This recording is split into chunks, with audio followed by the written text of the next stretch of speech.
আসসালামু আলাইকুম। সম্মানিত দর্শক, দেখতে পাচ্ছেন যে হোসেনপুর থানার যে বিএনপির সভাপতি জহিরুল ইসলাম মুবিন এখানে এসেছিলেন। তিনি ছাত্রদের আন্দোলনের মুখে ঘুরে যাচ্ছেন। এখানে আসছেন, আন্দোলনে কি দেখতে পেলেন? আসলে আমি এসে যে এখানে বাধা দাঁড়াইছে, দেখলাম যে তাদের যে যুক্তিকতা সেটা হলো যে তারা চাচ্ছে প্রিন্সিপালের পদত্যাগ। কারণ তাদের দাবি হলো একটা কাগজ দেখলাম, 24 দফা না 25 দফা একটা দাবি দেখলাম।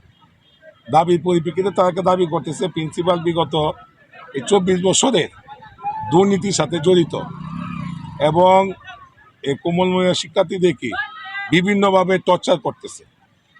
তারা সকাল 10টা থেকে 1 নাগারে বিকাল 3টা পর্যন্ত ক্লাস নিচ্ছে, তাদেরকে কোনো নামাজের টাইম এবং টিফিনের টাইম দিচ্ছে না। এই কারণে তারা এখন দাবি জানাচ্ছে প্রিন্সিপালের পদত্যাগের জন্য এবং তাদের দাবি হলো